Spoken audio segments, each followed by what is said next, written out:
Hello, everyone. Good morning, good afternoon, and good evening. For the people who are sitting outside US in other parts of the world and attending this webinar, I welcome you all on this webinar, question and answer webinar on an environmental management system, ISO 14001 standard. A little intro about myself. I myself is Syed Arshad Hashmi. I'm the training manager at Bureau Veritas Certification North America. By profession, I'm an engineer, and I'm a lead auditor and trainer in a lot of ISO standards related to quality, environment, health and safety, information security, business continuity, energy management, asset management, and anti-bribery management systems. By profession, I'm an engineer, and I have more than 25 years of experience working into this field of international standards and certifications. The first 16 years of my career were working as a consultant. So I provided consulting expertise, almost to 140 consulting assignments where I implemented these international standards in different organizations. I've been associated with Bureau Veritas for the last 10 years, and I've been working as an auditor and trainer and a training manager at Bureau Veritas North America. I've conducted a number of trainings and audits throughout USA, Europe, Canada, Thailand, Saudi Arabia, Middle East, Pakistan, and a lot of places. I'm a certified IRCA trainer, and I'm also an certified information security manager and certified in risk and information system control by ISACA. So that was a brief about myself. Brief about Bureau Veritas. Bureau Veritas is the global leader in testing, inspection, and certification. Our mission is to shape a world of trust by reducing client risk, improving their performance, and helping them innovate to meet challenges of quality, health and safety, environment protection, and social responsibility. It's a French company. It's mostly present in Europe. Nevertheless, it is present throughout the globe. Some of the certifications that we offer are related to health and safety, quality, environment, food safety, social accountability, security, and there are certain others international certifications that we offer.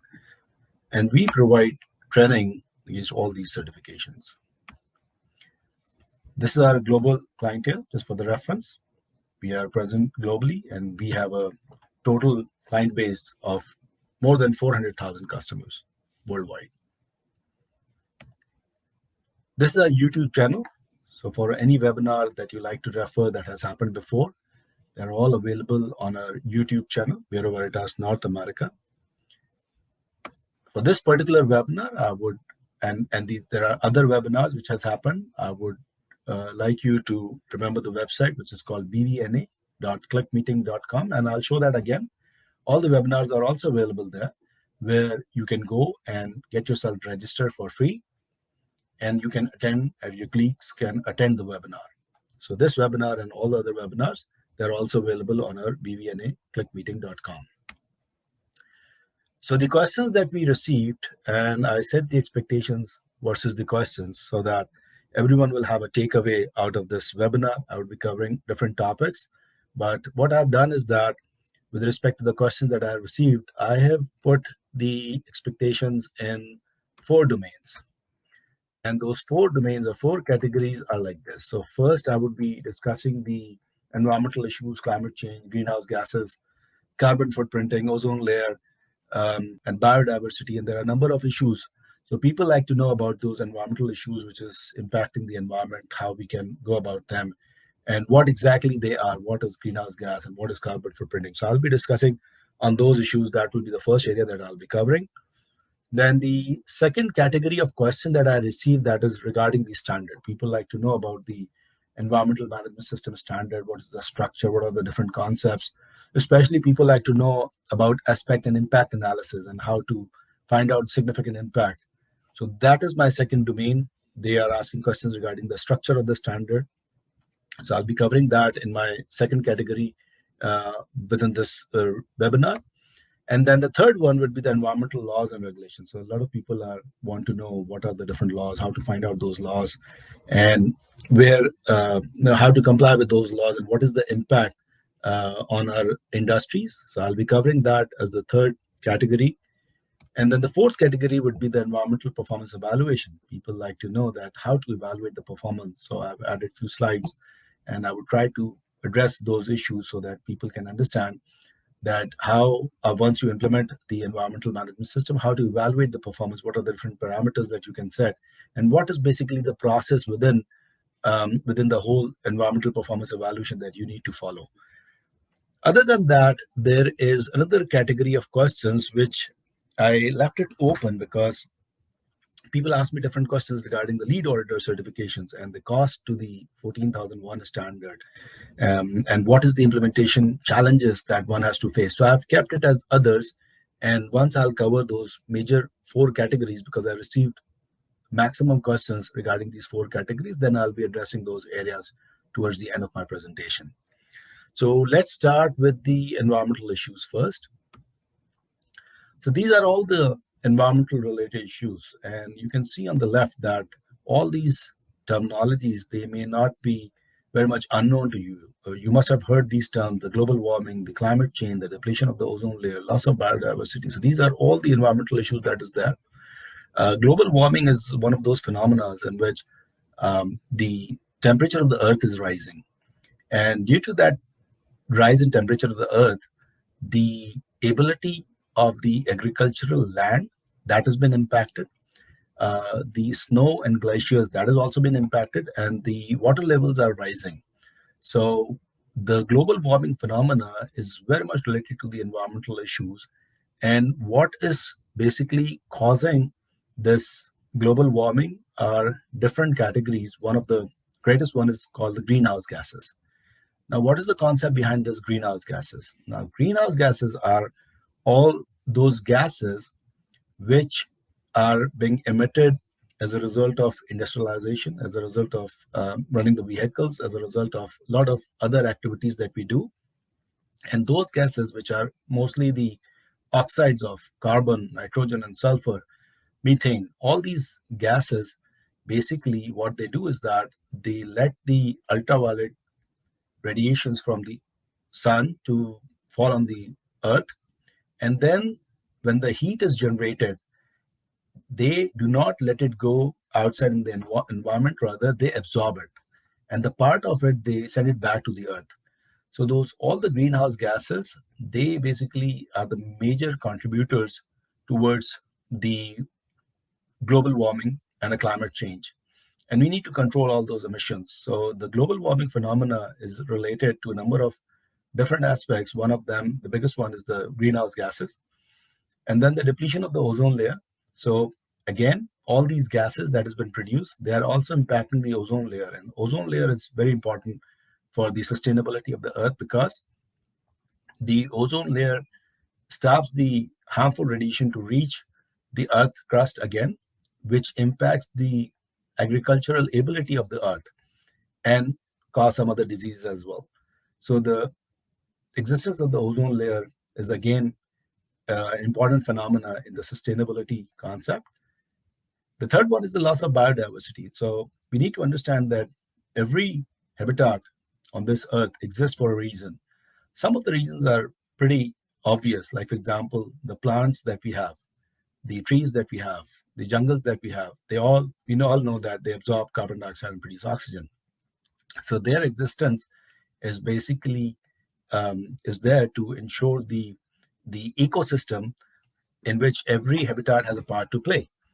And with all the emissions and all the effluents from our industry, we are impacting the existence of those species. And as I said, every species has a part to play, including the coral reefs that we have or the fishes that we have. Everyone is contributing. Some are obvious and some are not obvious. So that loss of biodiversity is happening because of a lot of waste that we are letting go into the air, into the environment, into the earth, or into the land and into the waters.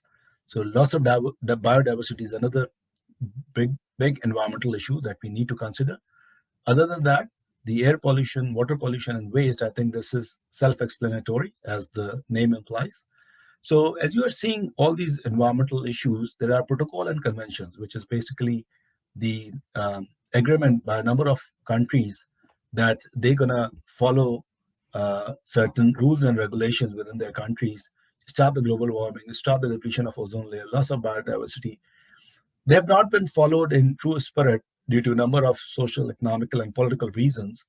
But we need to understand that there are protocols and conventions in the world, and world is well aware of it. How much they are implemented, that is a question mark. So these are all the environmental issues that is related to the environmental management system.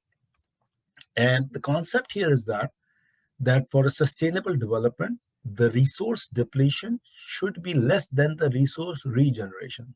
This is a very interesting concept and a very fine line you need to understand, that in order for us to make this earth a sustainable element for all the generations, not for only our generation, but for the generations to come, then meeting the needs of the current generation without compromising the ability of future generation to meet their needs. So this is what is important.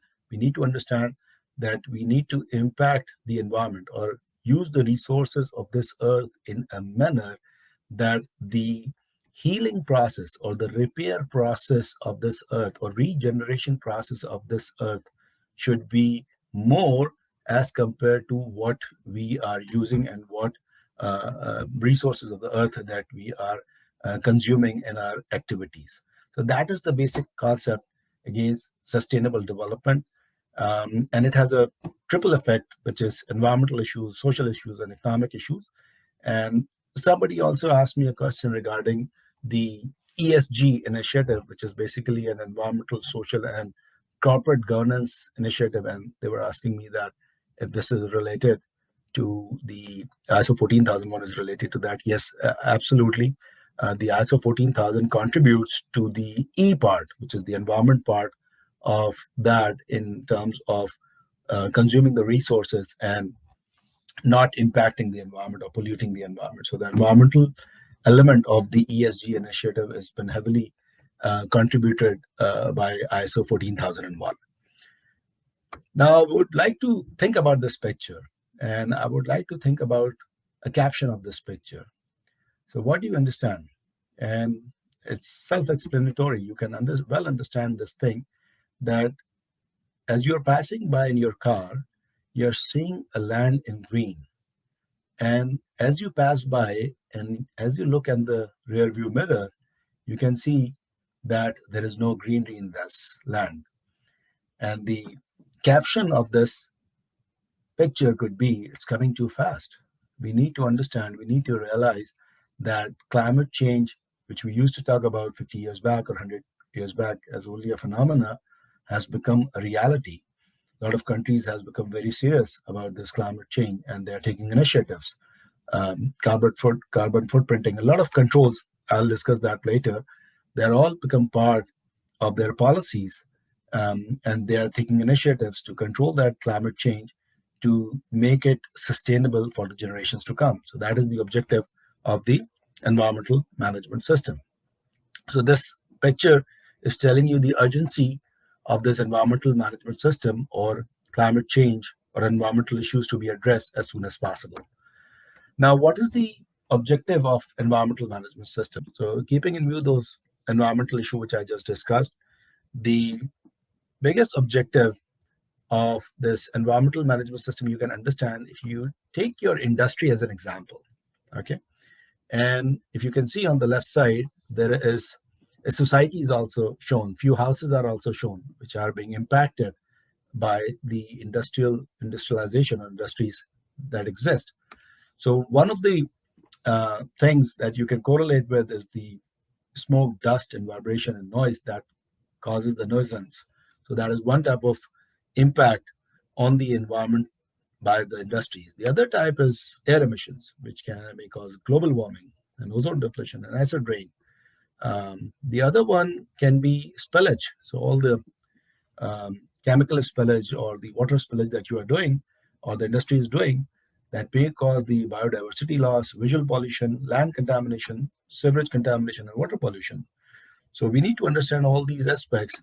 And then waste storage and dispatch. So land, water pollution, and nuisance and odor and litter, these are all the aspects. And very interestingly, this picture is applicable to any type of industry whatsoever.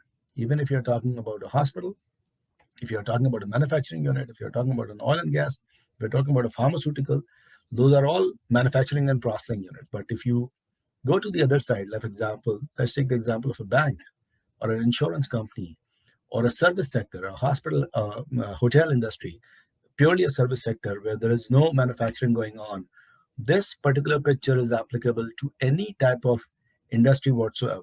What is different? Maybe the air emissions may not be in a service sector the way it is there in a manufacturing sector. But in a service sector, the air emissions are there in terms of the vehicles that they are using, or in terms of the generators that they are using. So the quantity of those air emissions may not that be significant, but the aspect or the dimension or the element of air emission is always existing in a service sector as well as in a manufacturing sector. So what is different is basically the extent of it. The extent of air emission, the extent of waste storage, the spillage and nuisance may vary from industry to industry, but they do exist. And this is exactly the objective of the environmental management system, to help you evaluate those dimensions or those elements, which is called aspect in our environment management system, and to control them.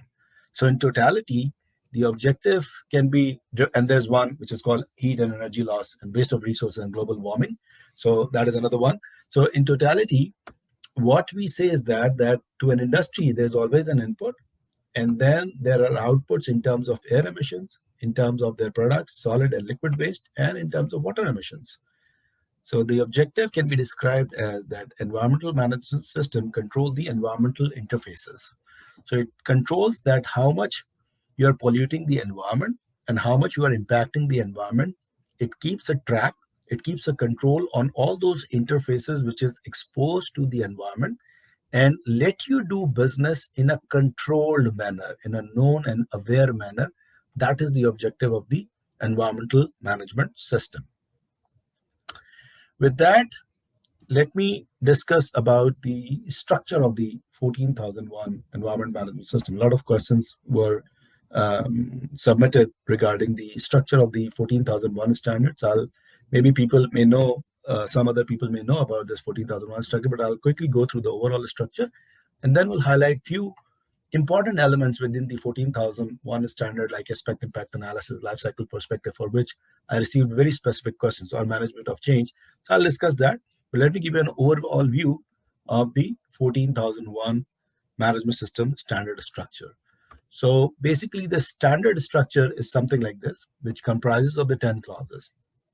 And these 10 clauses, interestingly, or these 10 headings or clauses, interestingly, are the same as in 9001 or 45001, or there are other many standards.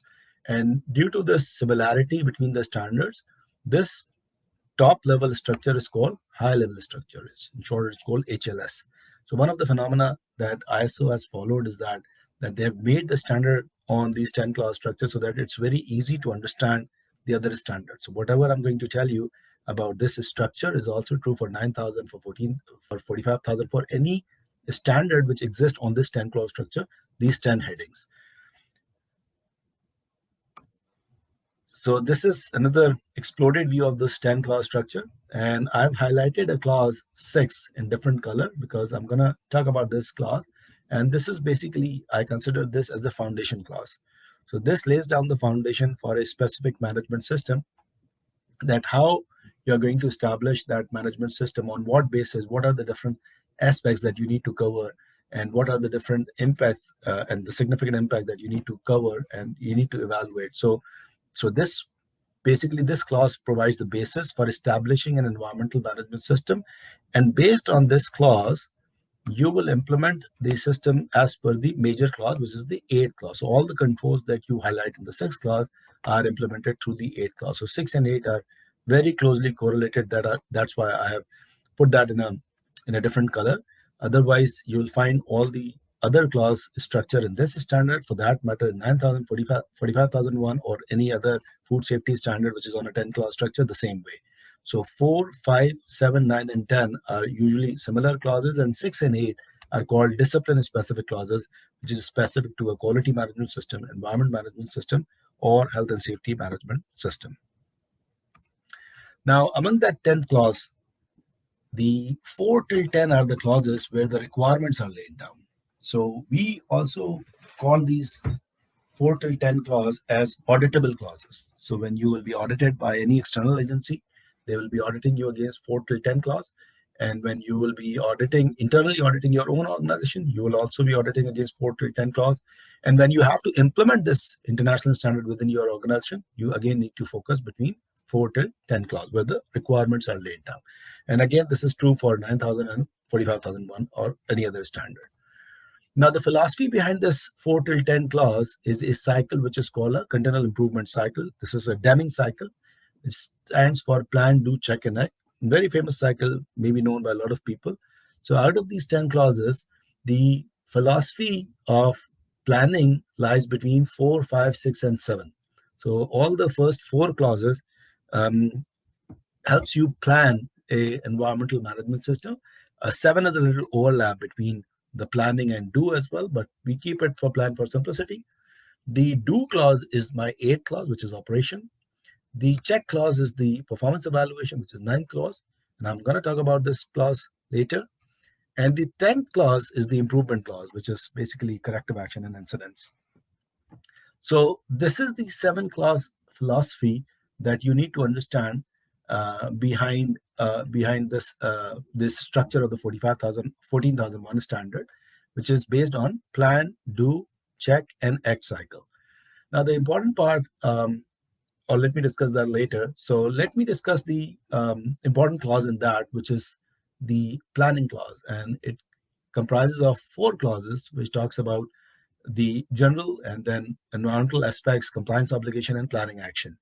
So I'll be focusing some areas in that, and people want to know certain case studies or certain examples on aspect impact analysis and to want to understand that how they can declare the significant aspects and how to go about all of that. So I've put certain slides and I will put certain explanation to the 6th clause, which mainly comprises of the aspect impact analysis.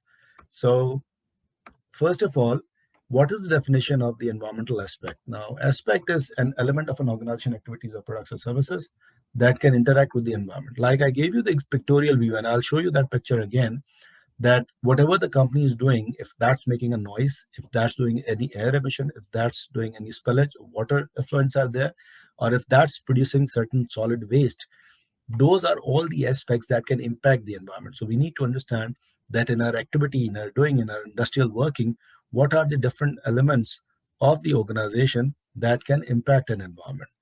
And impact is something which is the change in the dimension of an environment, or change in the element of the environment. For example, an air emission causes air pollution. So air emission is an aspect and air pollution is an impact. Similarly, land pollution, similarly, water pollution. So whichever way you can put that impact. So the change in the environment due to an activity of the organization. So basically the activity is the reason or the cause, and impact is the change in the environment. So I'm showing you my previous slide again. So now you can see from the perspective of aspect impact analysis. I've changed the heading of it now. That these are all the aspects, possible aspects which can impact the environment.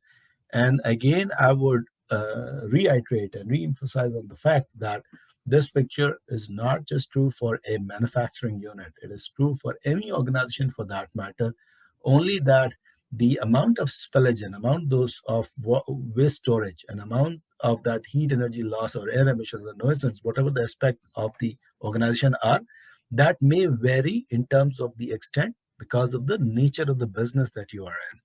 So, but you will have this picture constant. This will be there, and you need to evaluate and you need to calculate and you need to find out that in your industry, in your particular organization, which are the most significant one, which may impact the environment, and then you need to put controls on that, and then you need to consider certain legal laws, which I'm going to discuss again in my coming slides. But that is the aspect impact analysis. So to come up with an example and to go into the details to explain you more on the aspect impact analysis, I have put this sheet here, and you can well understand that every aspect impact study also gives us the risk and also gives us the opportunity as well. So now let's start from the left. And I'm considering a fossil fuel based boiler operation, any boiler that you are running based on a fossil fuel. So what are the aspects? Consumption of heating oil that we are consuming, and which is maybe causing the emission of gases like oxides of sulfur, nitrogen, and carbon, as I discussed before. And then there could be aspect of discharge of oil to land and water. So if we just discharge it without recycling it, that may also cause the land pollution. So first we need to consider that related to boiler activity, there are certain aspects, and then the impact for the top one, consumption of heating oil, could be in terms of the depletion of natural resources, the pollution of air, the respiratory impact on local residents, and acid rain impact on surface water change. So these are all the impacts, possible impacts that could be there. And as you understand that we are using the oil, so there is a depletion of natural resource. So there is a fine line because we have to run the boiler, we have to use it. But could there be a boiler with another fuel usage other than the fossil fuel? That is where the opportunity part comes in.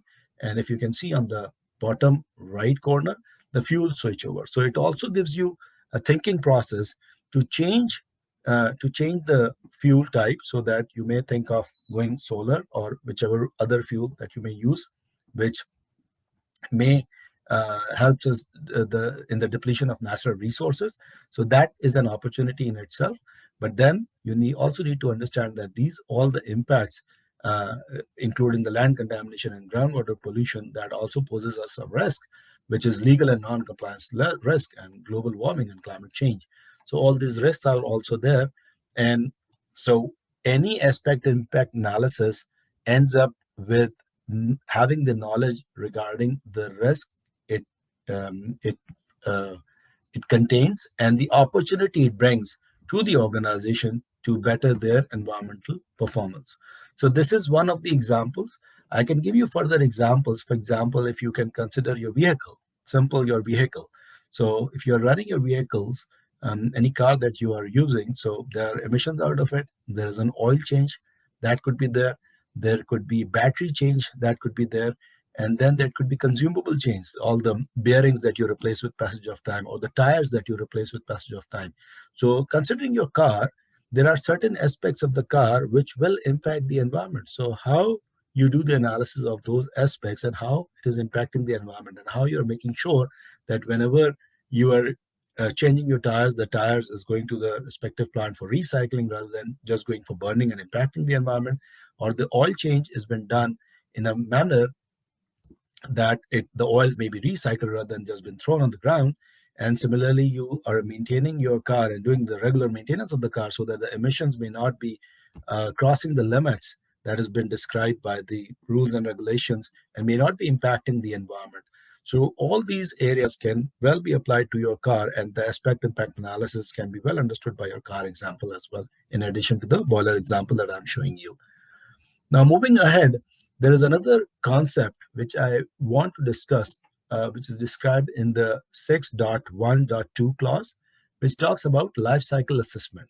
Now, let me tell you that this life cycle assessment was not there in the previous ISO 14001-2004 version. This is the new phenomena which came in 2015.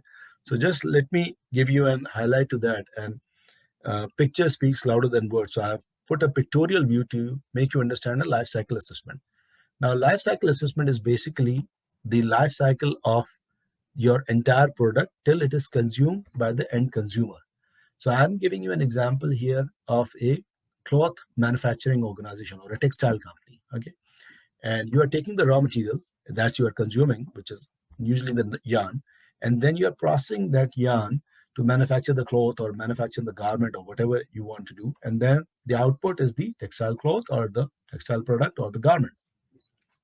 Now, what the life cycle assessment is asking you to do, that starting from the raw material, what could be the different aspect which can impact the environment? So we need to really see the process step by step till it is in our control, which is the raw material storage and manufacturing of textiles. So the first two boxes are called the area of control. And then when you are sending the product outside to be used by the end consumer, that is called the area of influence. You really cannot control how, if I'm the user of that cloth, how am I going to consume and to dispose that cloth? You cannot control that. So standard says that you need to provide that information to the end consumer to dispose that in an environmental safe manner. Let's suppose you may say that not to burn it, maybe recycle it, maybe have for some other use, but maybe use for land, but do not do not burn it. Do not just throw it on the land. So those are you can use in the landfills, but do not just throw it on the land. So these are the this is called a life cycle assessment, that throughout the product life cycle, you need to understand the different aspects of that product, and you need to make sure that all those aspects are covered, considering the area of control, which is your factory, till it has been consumed by the end consumer. I can give you another example before I explain you this further, is of an example of a toner or a cartridge. If you see from the HP or the Canon, they normally have certain instructions on those cartridges. And what they say is that after the usage of the cartridge, you can submit them back so that they can safely dispose it off, but do not just throw it on the ground because of the chemical waste and the solid waste. Similarly, so this is called a life cycle perspective, that how you are making aware the end consumer to dispose this product in an environmental safe manner and not to impact the environment. But that area would be called area of influence. And before that area, when you are in charge of that product from the raw material till the X factory, that is called the area of control. Now, if you're looking at the manufacturing of textile, this process, now interestingly, this process is having certain inputs, which is in terms of the energy, the color, the chemicals, the water, and the maintenance of that, which again uses certain chemicals.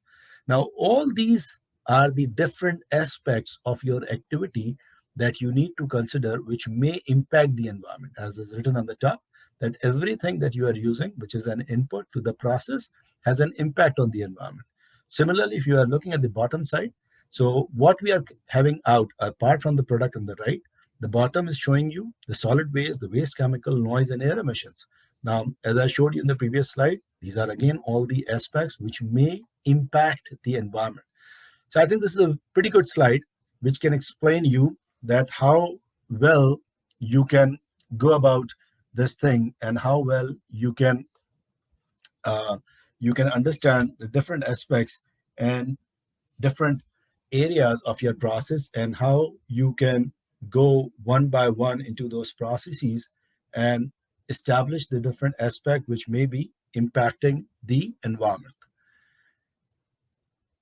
Now, what I've done is that there is a requirement in the standard which talks about evaluation of significance. We need to evaluate the significant aspect which may impact the environment. Now, very interestingly, the significant aspects has two dimensions to it. One is driven by the law of the land. So there are a number of laws, environmental laws and regulations that you need to comply, which defines that what is a significant aspect within your organization, and you must need to control it. But then there are other areas for which the law may not that be defined. For example, the consumption of electricity. For that, you yourself can define that they are significant, and you can put a control to that, and you can go ahead from there. So this qualitative methodology will give you an insight that how the environmental aspects are evaluated being significant. And do not limit yourself that this is only the qualitative methodology. You can have quantitative analysis as well. So let's understand, for the sake of simplicity, because this is a webinar, I just keep it simple so that people can understand. So there's a traffic light concept, the red, yellow, and green, as you can see, and they are self-explanatory.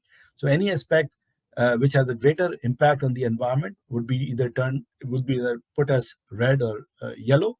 A little difference between red and yellow, but a green one is the aspect which is controlled, however poses moderate threat to the environment, an opportunity to the organization for improvement. And in the next example, you will learn that how we can put a green mark to an aspect, And then the last one, which is blue, we have added it, which is the aspect require further research to establish. So at the moment, we cannot establish that this is impacting the environment, and we are good with it. Or the quantity is so low that we are good with it. For example, the air emissions in case of a service sector organization. So air emissions, because there's no manufacturing going on, so that can be declared depending upon the levels. That can be declared as a blue concept. So now with this qualitative methodology, and you keep in mind that this is a signal light concept, the traffic light concept, starting from red, yellow, green, and blue. We can consider different aspects of an organization, and you can well correlate this example with your own organizational working. So these are the different aspects. So for example, water consumption. Every organization may have water consumption. The impact is resource depletion. Now, as far as the importance in terms of impacting to the environment, that is yellow. And then legal concern is yellow because there's no legal regulation as apart from the quota that may be assigned depending upon the scarcity of water in that particular geography. And then so this analysis will help you in describing the significance level. And this is just an example. You may agree, you may disagree on that, but this is one way of doing it. So for electricity consumption, you can see that the taxes are there, the tax element is there. And look at the difference between the water consumption and hazardous waste generation. So the hazardous waste generation has a straight legal requirement that is applicable. So it is put in red because if you go beyond that limit, you can be fined and you can be penalized by the government. So you need to understand that where the regulations are very straight and very stringent, those are declared as legal concern are declared as red, importance is red, and so on and so forth. So you can do this qualitative analysis, and that is one way of doing it. You can do a risk-based analysis based on the aspect and impact analysis based on calculating the values, different numeric values.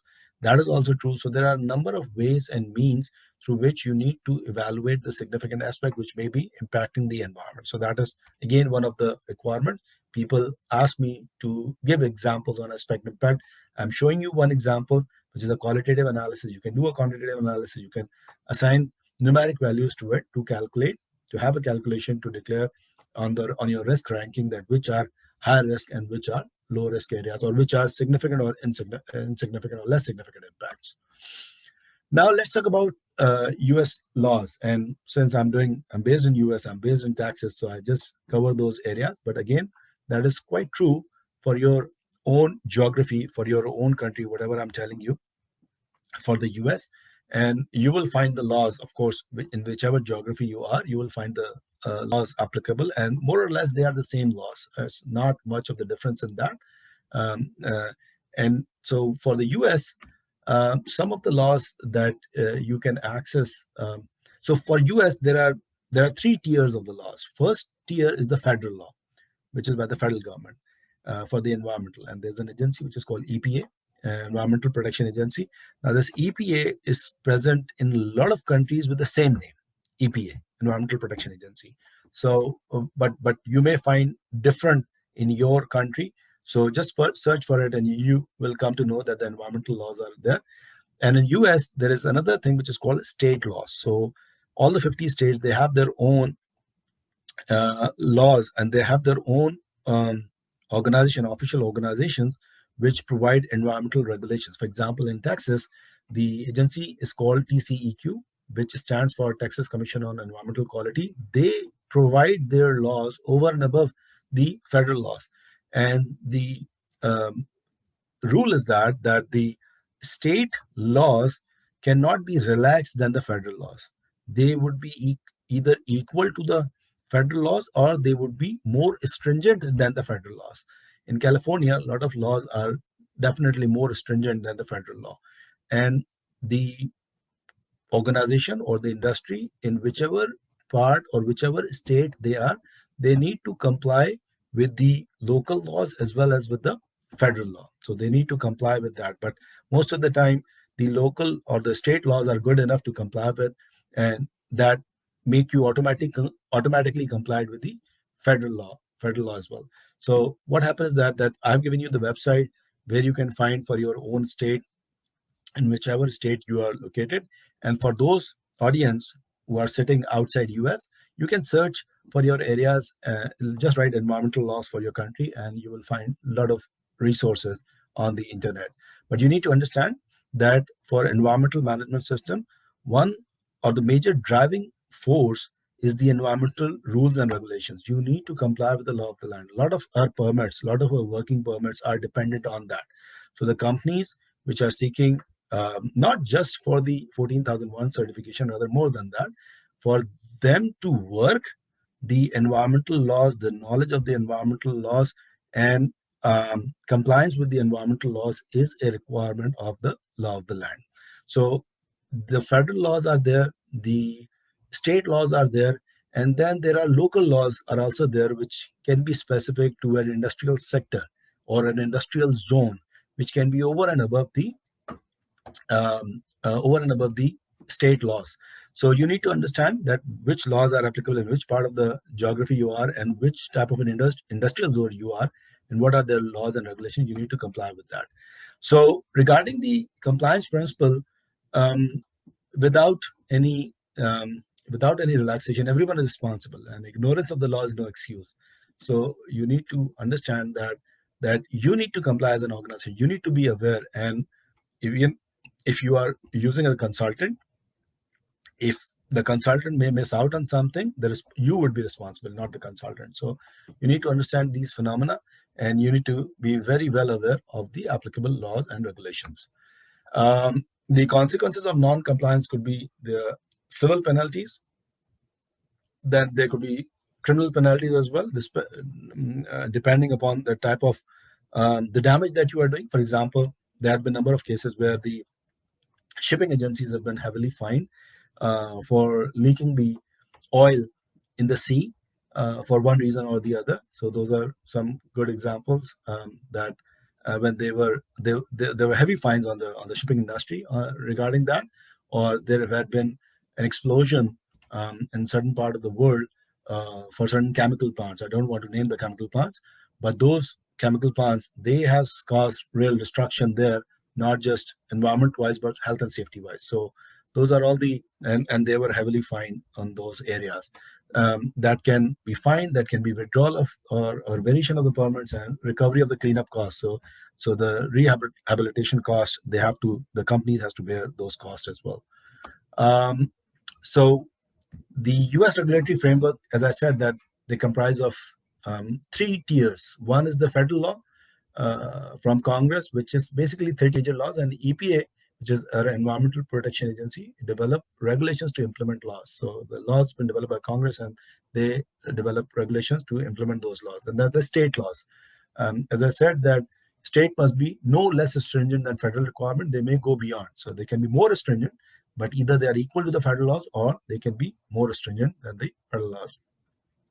What happens is that as a working organization, you interact with the state laws a lot more than the federal law, because they're more close and they visit a lot more than the federal government.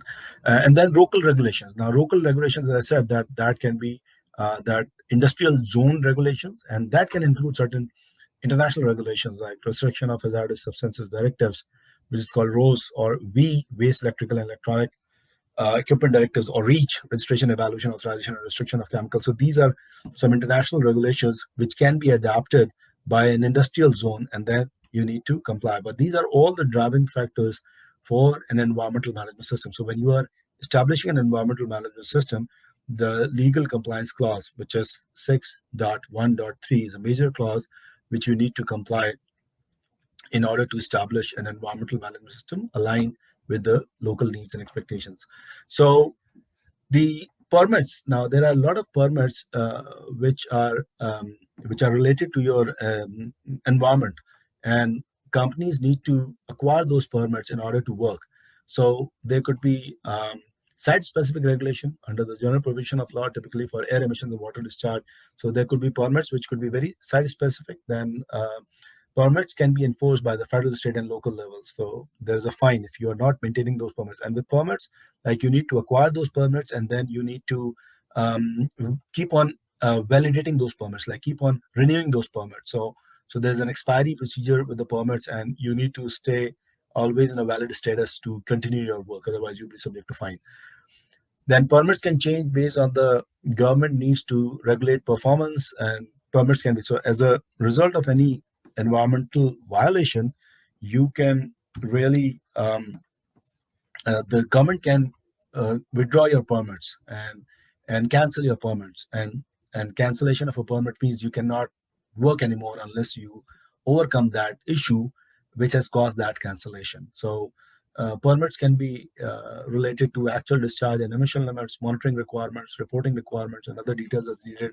So I recall one of the questions, somebody asked me a question that what is the process for reporting issues, minor and major, to the industry or to the ministry. So the thing is that all these requirements are legal, your geography related. So once you get to know about the law contains the requirements how to report.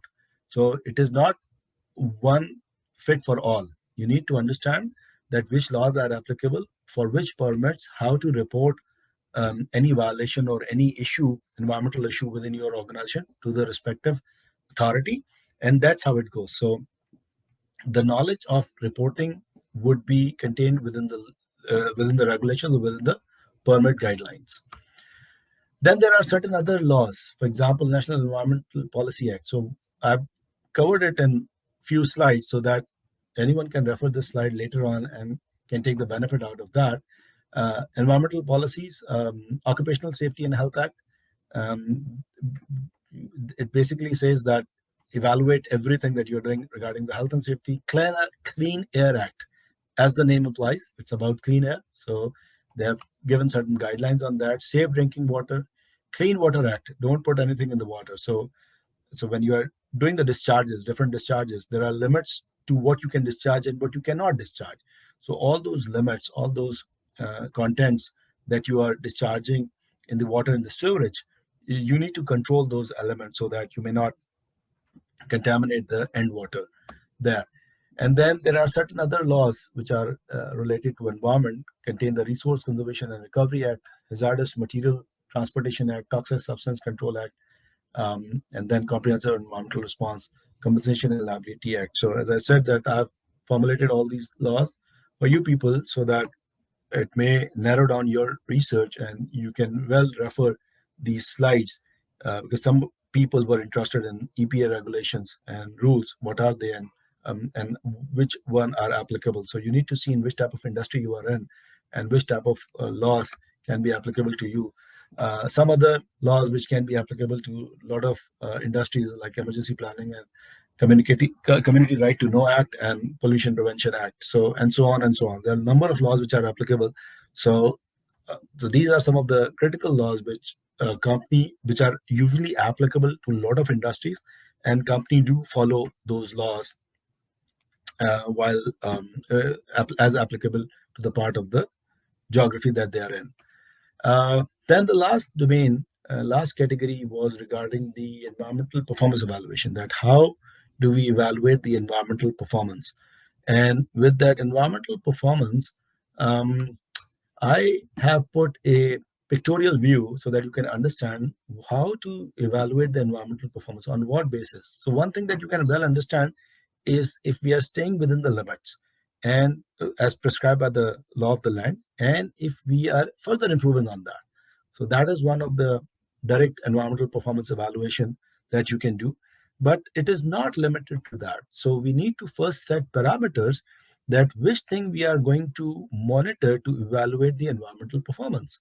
And we can follow the same PDCA cycle one more time.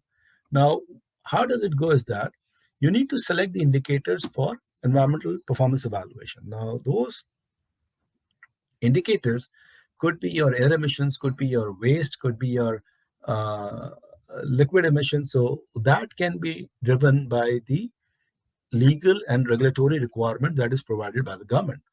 That is one part of it. But then you can go beyond that. For example, there is no regulation how much solid waste you can produce.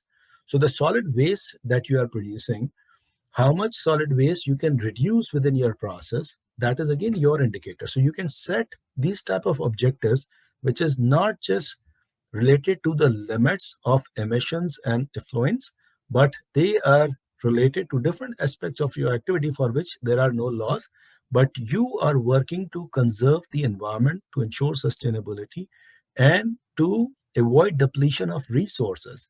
So, for example, you are going solar. Somebody asked me a question that solar power industry is part of it. They are contributing heavily to the 14,001 thing.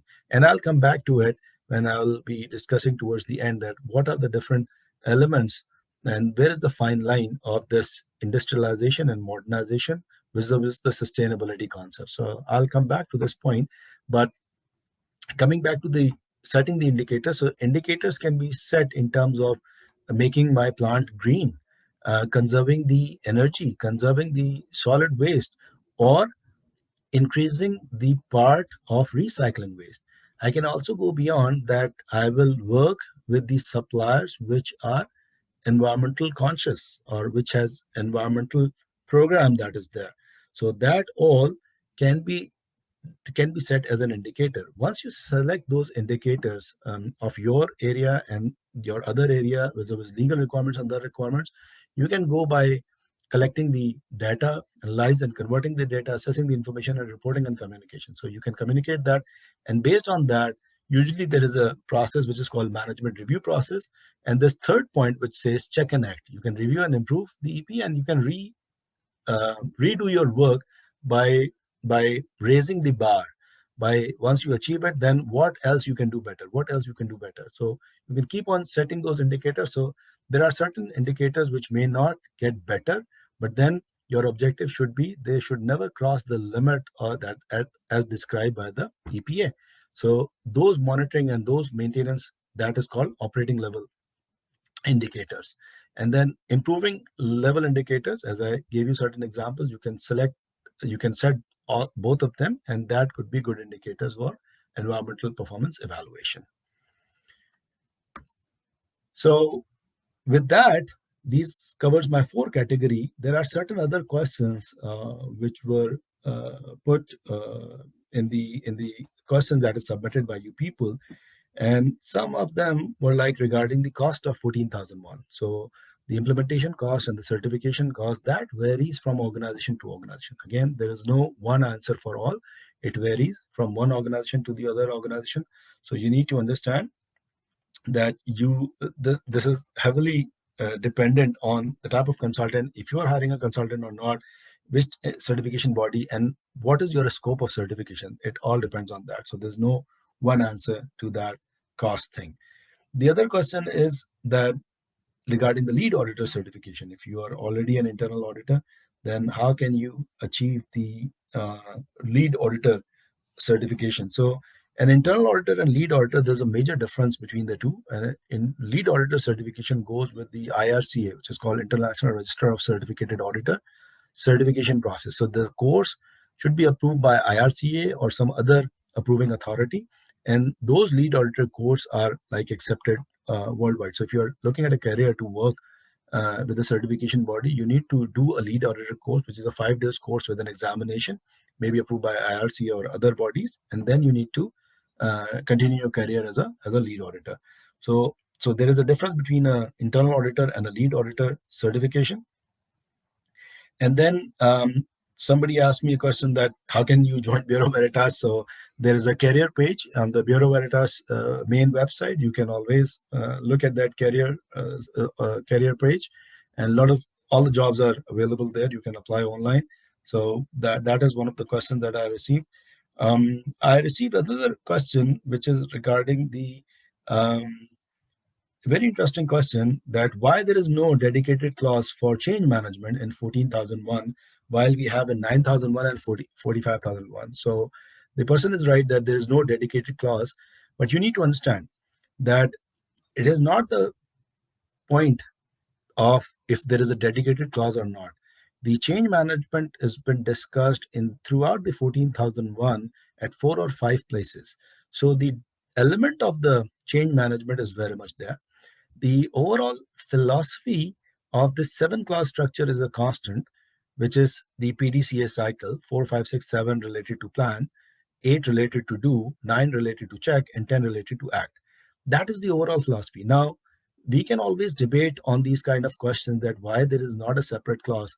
In 45,001, there is a separate clause for consultation and participation, which is not there in the other 9001 and 14,001 standard. Similarly, there's a standard which I'm just reading, which is ISO 37,001 anti-bribery management system, in which the risk assessment is discussed in 4.5 rather than, and again in 6. So in detail, it is discussed in 4.5 along with the context of the organization. So we can always debate on why it is not written here, why it is not written there. But the important thing that you need to understand as an implementer and as an auditor is that where these elements are within the standard, are they addressed there? And if you can comply with all those elements or not, under which heading, under which number, why it is not there. So the structure of the standard is similar as far as the philosophy of the standard is concerned. The elements are more or less addressed in the standard, but then there's a little change here and there in every standard.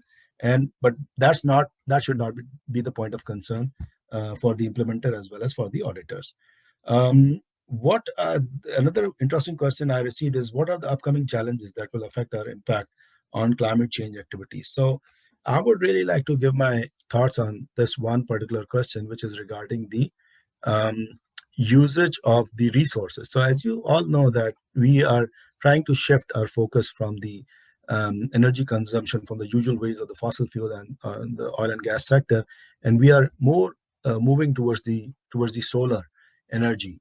But the solar energy is in turn dependent on the batteries that we are having. And for batteries, we need lithium to make those batteries and to sustain the charge and to be able to provide the energy. So on one side, if we are relaxing ourselves, or we are reducing our dependency on the oil and gas, on the other side, we are depleting a resource from the earth in terms of lithium or the chemicals or the things that we need to produce those batteries and those other type of components through which we are going to gain the energy. So we need to understand that there is a fine line between both the elements. With this, all the advancement in the cars and everything, we know that all has been dependent on the computer circuits, and for that we need chips, and to make those chips we need all that material and everything. So during the pandemic, there was a slowdown in those chips from the chip manufacturing organization, and that has impacted the whole supply chain. So this is what happens, that once we switch over and once we increase the dependence on the other sources, then that has an impact on the depletion of the resources that we are going to use for other means for providing the energy. So we need to create a balance. I believe, in my personal view, the usage of the energy should be monitored, and not like our daily based usage, but the consumption of the energy, or the advancement in the technology and everything, that has this side that we need more and more power.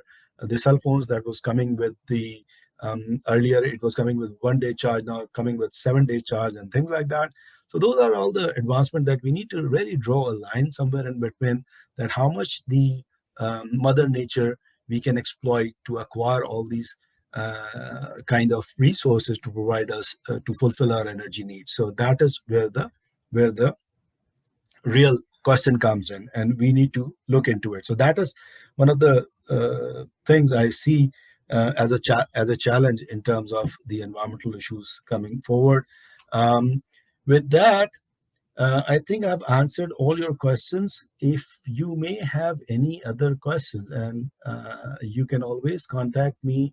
And what we are going to, and the questions that has been submitted throughout this presentation, I will formulate the answers to them, and I will send through my email to all of you the answer sheet, the answer regarding your questions which have been submitted during the session, or if you may submit them later on even.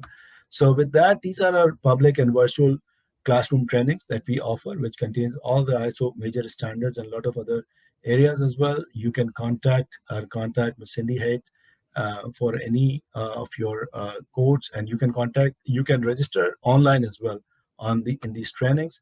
This is my training website where all these courses are available for my November and December, and we are about to upload our 2022 calendar as well by the end of October. You will find that calendar as well, so you can get yourself registered there. And then this is my website, which is bbnaclickmeeting.com. So the same webinar will be available on this website. You can go there and you can register yourself for free, or anyone you can refer to, they can go and register themselves for free, and they can listen to this webinar again. And this is the contact. So you like to send any of your further questions, even after this webinar, you can send it on the top email, which is bbsirtraining@bureauveritas.com. All attendees will get a $100 discount code on training, so you can use that discount on my online trainings. The certificate for this webinar will be awarded on submitting webinar feedback. So you look out for an email which will be submitted to you, which will be containing a link, so you can go and submit your webinar feedback. And I'm always there to help you out. So even if after this webinar you want to contact me, my email is there, my cell phone is there. I'm very much available to answer any of your queries. With that, I'd like to thank you all. I hope the information shared would be of use to you, and I would love to see you sometime back in one of my other seminars. Thank you very much.